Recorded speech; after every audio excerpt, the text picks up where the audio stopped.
ॐ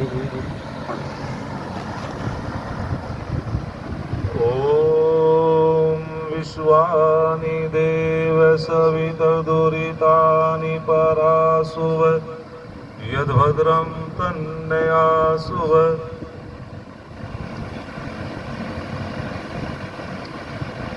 सभी आर्यभद्र पुरुषों, मंच का बड़े ही कुशलता से संचालन कर रहे हैं आचार्य सत्येंद्र पाल आर्य जी। आर्य जगत के सुप्रसिद्ध विद्वान आचार्य विक्रम शास्त्री जी, आचार्य देवपाल शास्त्री जी,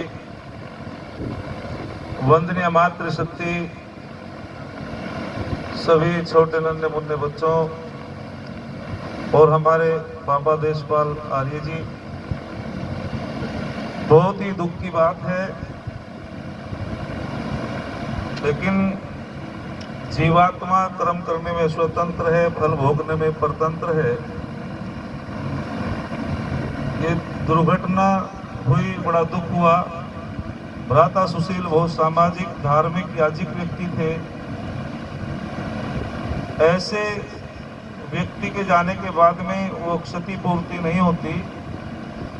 एक मंत्र के माध्यम से मैं आपके बीच में बात रखता हूँ।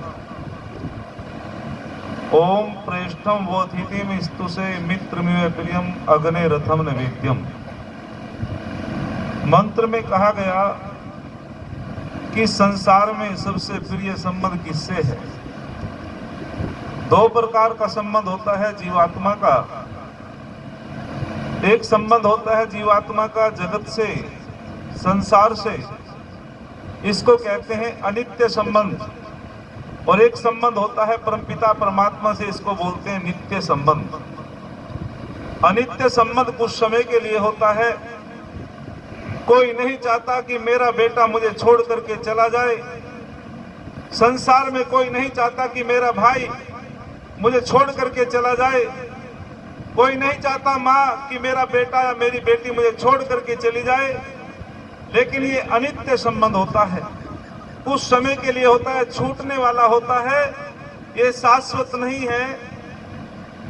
और एक उदाहरण मैं आपके बीच में रखना चाहता हूं। कहते हैं कि महाभारत में वीर अभिमन्यु जब वीर गति को प्राप्त हो जाता है, अर्जुन को पता चलता है, वो योगीराज श्री कृष्ण महाराज जी से कहते हैं कि जहां मेरे बेटे का शव है वहां रथ लेकर के चलो। अपने पुत्र वियोग में वो पागल हो जाता है और कहता है कि मैं किसके लिए लड़ूं, युद्ध करूं। ऐसा पराक्रमी वीर पुत्र मेरा संसार से चला गया और मैं भी अपने पुत्र के साथ अपने शरीर का अंत करूंगा चिता में। तो वहां जब योगीराज श्री कृष्ण महाराज जी कहते हैं कि सुनो अर्जुन, आप थोड़ा धैर्य रखो। उन्होंने कहा अभिमन्यु तो तुम्हारे सामने पड़ा है। तो तब अर्जुन ने कहा था कि वास्तविक अभिमन्यु नहीं है, जो इसके अंदर जीवात्मा है वो तो निकल गया। तो तब कहते हैं योगीराज श्री कृष्ण महाराज कि सुनो अर्जुन, जब ये वास्तविक अभिमन्यु नहीं है तो उसको देख करके क्यों रोते हो, क्यों दुखी होते हो? और जो वास्तविक अभिमन्यु है जीवात्मा, वो कभी मरता ही नहीं है, वो तो अजर अमर है। तीन त्रेतवाद की बात हमारे वेदों में आई है। प्रकृति, जीवात्मा, परमात्मा।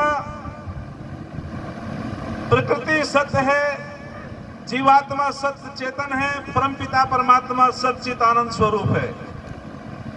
और याद रखना, जो जो चीज पदार्थों से मिलकर के बनती है उसी का बिखराव हो जाता है, विनाश नहीं होता, रूपांतरण हो जाता है। और जो जो चीज मिलकर के नहीं बनती वो कभी उसका विनाश नहीं होता है।